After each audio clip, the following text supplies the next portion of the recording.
I'll be down there just a moment. Preparing to go down to this awesome place. This is Jesus in the temple at, I guess, around 12.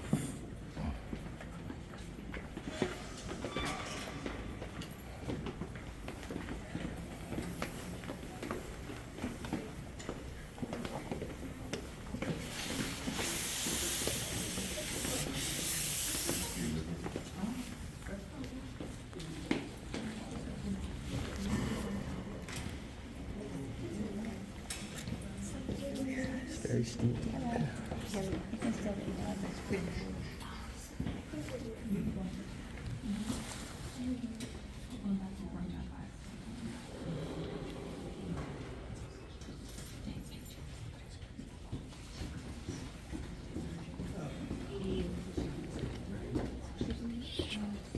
Okay, so this altar is a replica of an altar in the lower grotto area of the Basilica of the Annunciation in Nazareth.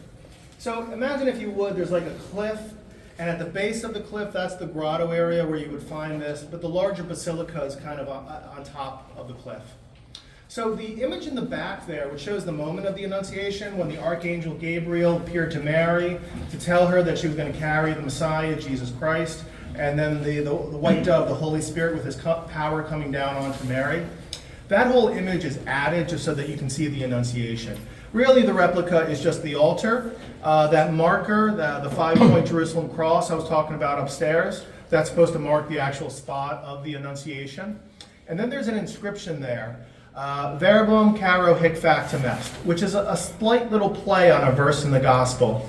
In the Gospel of John, chapter 1, verse 14, it has in Latin, Verbum caro factum est, the Word was made flesh. But in Nazareth, at the site of the Annunciation, they write, the Word was made flesh here, hic. Now, it's kind of hard to see if you're on one side, but maybe you notice that there's a column with a big chunk that's missing out of it. The story behind that's kind of strange. Long ago, grave robbers, tomb raiders had heard that there was treasure hidden in one of the columns of the church. So they went into the church at night, smashed out a column. They didn't find any treasure because it would be a weird place to put treasure. But the church didn't tip over, even though one of the major support columns was snapped. And some people think that that was a little miraculous, and that's why it got included into this reproduction. But anyway, that's how the column looked in the late 1800s when this monastery was built. They actually did fix the real column back in the 1960s. All right, so now we're going to head into the catacomb tunnels. And just to give you a heads up, these are supposed to be Roman catacombs. There are catacombs like all throughout the world. I know Paris has some famous ones, but these are supposed to be Roman. And the real Roman catacombs are 900 miles long. Rome is built on a very soft stone, and they go to like 5 layers beneath the city. Our catacombs are about 400 feet with one turn, so you got nothing to worry about, okay? Just follow me in, make your first right, and pause when you get to the Purgatory Chapel. The Purgatory Chapel is this beautiful room of black marble walls. But at the spot where you turn, there is an altar, and this altar has the remains of a saint. On top of the altar, there is an ossuary with the bones of Saint Benignus. Benignus was a Roman general who was put to death under the orders of Marcus Aurelius, a famous Roman emperor and philosopher. So we have all of the bones of Saint Benignus in the ossuary. If you look through the glass, you'll see that they're packed in cotton. The only bone we don't have is his skull, which is still over in Rome. And then underneath the altar, there is a statue of Saint Benignus. But he's kind of dressed up so that he looks like he's from the Renaissance, when really he's from the Roman time period. An important thing to notice about that statue, though, is that he's holding a green palm frond, which is the symbol of being a martyr. But anyway, just follow me and make your first right.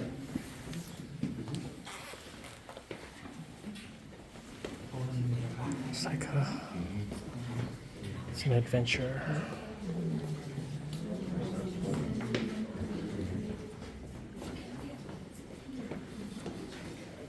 Go. This saves you a trip to the Holy Land. You won't experience it on some level. You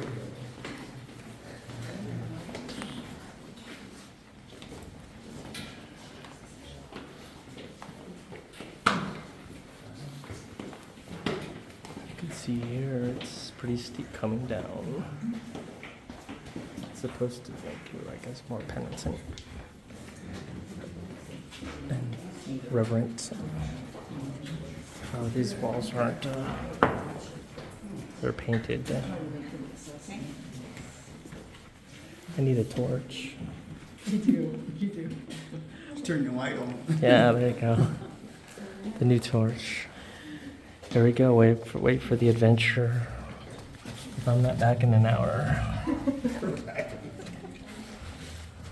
All right. I don't know if I have. Night lighting in here. But like, let's see if I can film in here. Catacombs. Roman catacombs. Oh, that's amazing. A little eerie, I guess. Well, anyways, you guys gotta come see it for yourselves. I'm gonna cut it after 1 minute. But this is almost on the way to the tomb of Christ, if I'm not mistaken, and we'll also see some of the martyrs along the way. This is the tomb of the martyrs. Here we go. That's very gangster. There we go. We made it.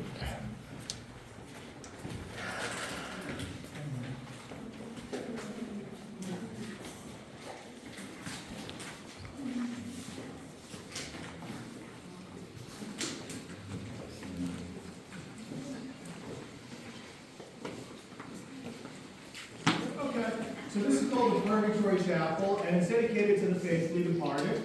This is a real altar. The friars, they always come down here for Mass on All Saints Day and All Souls Day in November. Underneath the altar is a depiction of Purgatory. And the first time I saw this, I was on a tour just like all of you. So I was kind of confused by the people in flames. I thought that was supposed to be the bad place. But if you look up, you'll notice the Virgin Mary. She has angels on her sides. 2 of the angels have cups. It looks like they're tossing out water to quench the flames. Really, that just symbolizes the prayers that we give for the people in purgatory. Now down here, we got some really nice mosaics. I'll start with Jesus having just been taken down off of the cross. I think the artist did a really good job there on the body of Jesus, just considering it's small little tiles. But Jesus has 3 men around him. On the left, the guy without the beard, that's supposed to be John the Apostle. The man who's next to him is Nicodemus, a member of the Pharisee. And then near the feet of Jesus is Joseph of Arimathea. He's the one who donated the tomb to Christ. The prominent older woman with her hands together is Mary, the mother of Jesus. The woman with her foot at with her head at the foot of the cross is Mary Magdalene. And then behind them are the other women, sometimes called the weeping women or the holy women. Now it's kind of neat, but it is from the Apostle John here that we get the next mosaic, and that's the raising of Lazarus. And that comes from the Gospel of John, chapter 11. And it tells the story of Jesus raising his friend Lazarus, who had been dead for 4 days. I think the artist did a really good job there on the halo of Jesus, the way that the color fades, but then also on his robe. The way that the dark tiles, the shadows, give almost a 3-dimensionality to the cloth. It's very nice. Now this mosaic comes from the writings of the prophet Ezekiel. And Ezekiel had this vision of the dry bones rising up out of the ground. It's kind of a grim scene, almost a little Walking Dead. But it's got one cute moment if you pay attention. You see this guy right here who's missing his head? If you follow his arm, he's trying to figure out which of the 3 skulls is his. Now the next 2 are a matched pair. To life. Yeah, he's trying to figure out which one it is. So the next 2 are a matched pair. It's really the same moment from 2 different perspectives. It's from death to life, and it starts from death. And death is seen as a skeleton with a scythe, basically the Grim Reaper. We also have an hourglass here, and all the sand is gone. But if you look what death is doing, he's pulling back the veil, and you are looking into the veil. And it's scary, because death is certainly scary. But from the other perspective, now you are looking out of the veil, and instead of being scary, death is shown as a beautiful angel, pointing the way to heaven through Christ. So that's to give us hope. All right, next we're going to go back into the tunnels. Actually, you're a pretty big group. I'm going to explain to you what is back here, and I'm going to let you go explore. So when you go back there, it tees off into two different